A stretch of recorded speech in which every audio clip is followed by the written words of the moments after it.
నిష్క్రమించనున్న 2024 భారత్కు దౌత్య రంగంలో ఒక సంతృప్తికరమైన సంవత్సరం. చైనాతో సంబంధాలు 5 ఏళ్ల ఉద్రిక్తతల తగ్గుదలతో మెరుగుపడ్డాయి. ఇతర ఇరుగు పొరుగు దేశాల్లో శ్రీలంక, మాల్దీవులు భారత్తో సుస్థిర స్నేహ సంబంధాలు నెరపాల్సిన ఆవశ్యకతను గుర్తించాయి. నేపాల్, భూటాన్ల అభీష్టం ఏమైనప్పటికీ న్యూఢిల్లీని అవి దూరం చేసుకోలేవు. ఇక పాకిస్తాన్ దాయాది జగడాలు ఇప్పట్లో తీరేవి కావు. బంగ్లాదేశ్ నుంచి సంక్లిష్ట సవాళ్లు అనివార్యం. అవి మన దౌత్య దక్షతకు పరీక్షలే. ఇదిలా ఉంచితే మనకు మరీ దగ్గరగానూ మరీ దూరంగానూ లేని కువైత్తో భారత్ సంబంధాల్లో ఒక సరికొత్త అధ్యాయం ప్రారంభం కావడం ముదావహం.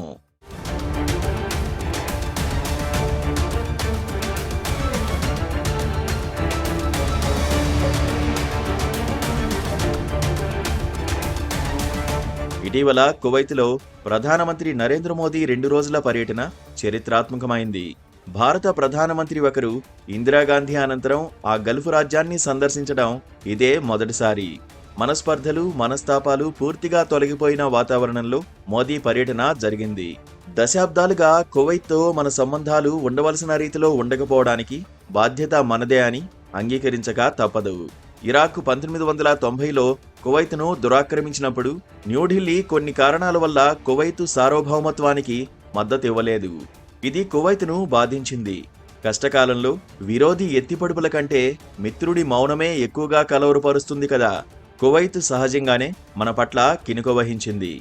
అయితే భారతీయ కార్మికులు, వృత్తి నిపుణులను యథావిధిగా ఆహ్వానించిన ద్వైపాక్షిక సంబంధాలు ముక్తసరి స్థాయిలోనే ఉండిపోయాయి. ప్రపంచ ఆర్థిక శక్తిగా, భౌమ రాజకీయాల్లో కీలక దేశంగా భారత్కు ప్రాధాన్యం పెరుగుతున్న నేపథ్యంలో న్యూఢిల్లీతో సంబంధాలను పటిష్టం చేసుకునేందుకు కువైత్ మళ్లీ సుముఖమైంది.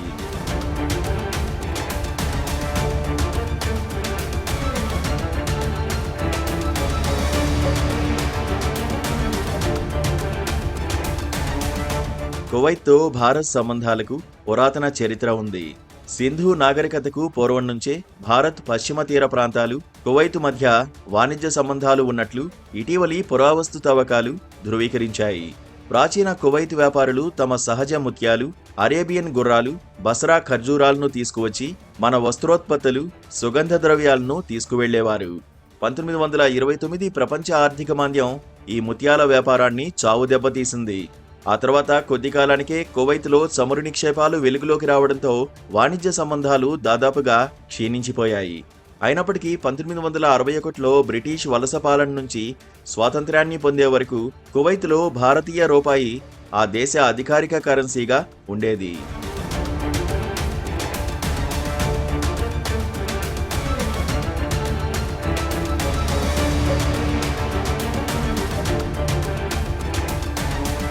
వాణిజ్యం, ప్రజల స్థాయిలో జీవన బంధాలు దేశాల మధ్య ద్వైపాక్షిక సంబంధాలకు సుదృఢ ప్రాతిపదికలు.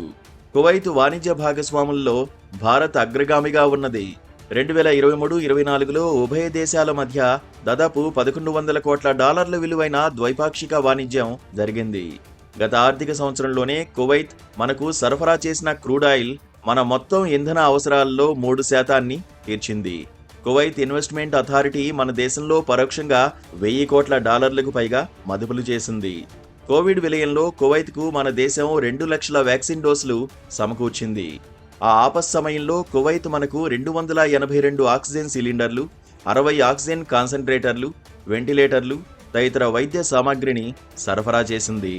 ప్రజల స్థాయిలో సంబంధాలను చూస్తే 1/2 కోటి కువైత్ జనాభాలో 10 లక్షల మంది ప్రవాస భారతీయులే. తమ ఆర్థిక వ్యవస్థ అభివృద్ధికి వారు విశేషంగా దోహదం చేస్తున్నందునే కువైతు పాలకులు సాధారణ సమయాల్లోనూ ఏవైనా ఆపదలు సంభవించినప్పుడు ఈ ప్రవాసులకు అన్ని విధాలా సహాయ సహకారాలు అందిస్తున్నారు.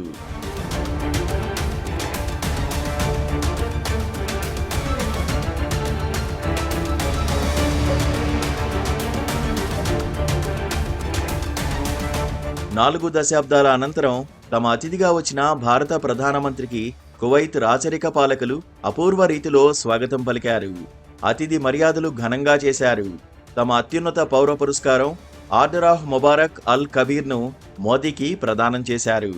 భారత్ నుంచి కువైత్కు చేరేందుకు 4 గంటల ప్రయాణమే అయినా భారత ప్రధానమంత్రికి 4 దశాబ్దాలకు పైగా పట్టిందని నరేంద్ర మోదీ తన గౌరవార్థం కువైట్ అమీర్ షేక్ మెషాల్ అల్ అహ్మద్ అల్ జాబెర్ అల్ సబాహ్ ఇచ్చిన విందు సందర్భంగా వ్యాఖ్యానించారు.